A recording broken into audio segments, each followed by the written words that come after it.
noite, tudo bom com você? Hoje a gente vai falar um pouco sobre as diferenças das redações do Enem e do SSA. A primeira diferença é em relação ao tema da redação. Por quê?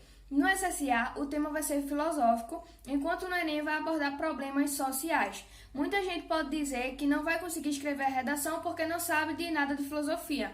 Só que eu também pensava assim e vi que não é nada disso que acontece. O fato do tema ser filosófico não quer dizer que você é obrigado a saber de filosofia. Ele é filosófico apenas porque ele lhe faz refletir sobre o tema que vai ser abordado.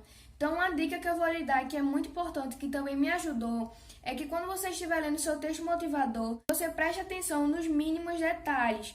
Os trechos podem estar à sua ajuda para lhe fazer interpretar o tema da redação, que foi o que aconteceu comigo. Uma frase que tem lá no meu texto motivador me ajudou a interpretar o tema da redação e me fez escrever o meu texto dentro da proposta do SSA. Então é muito importante que você faça isso. A segunda diferença é em relação ao título da sua redação. Enquanto no SSA ele é obrigatório, no Enem é apenas opcional. Só que há alguns requisitos que você precisa saber para escrever o seu título de acordo com a banca do SSA.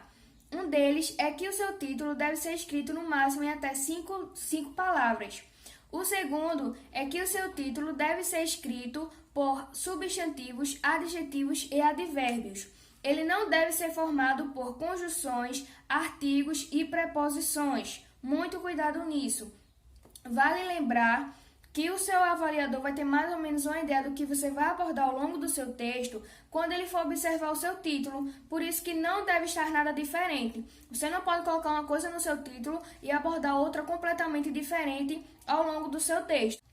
A terceira diferença, que também é muito importante, é em relação à sua redação em si. Por quê? Ela não vai ser corrigida se caso você não conseguir no mínimo 2 pontos nas matérias do curso em que você escolheu, incluindo português. Por exemplo, engenharia, vamos supor que você escolheu engenharia. E as matérias que abordam engenharia, a gente sabe que é física e matemática.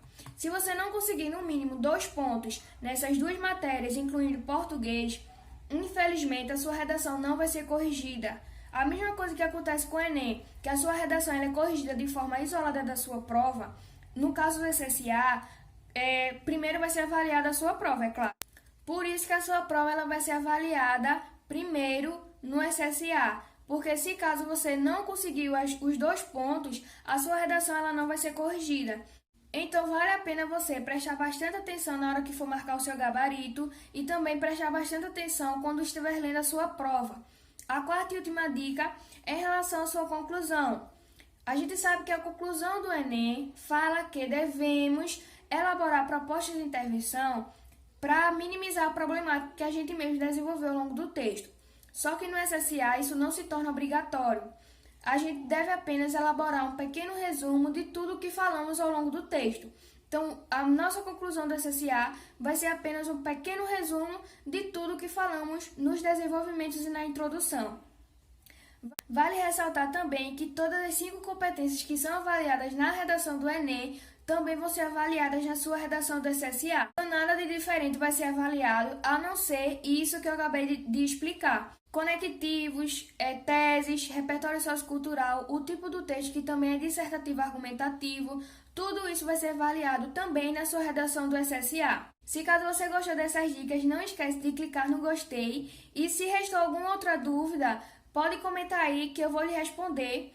E se você for novo aqui no canal, não esquece de se inscrever e ativar o sininho para receber as notificações, pois estar postando vídeo relacionado a estudo. E se você também tiver algum amigo que tenha dificuldade aí em relação à redação do SSA, compartilhe esse vídeo com ele, porque eu acredito que vai ajudar muito na hora dele escrever a sua redação. Esse foi o vídeo de hoje, até o próximo!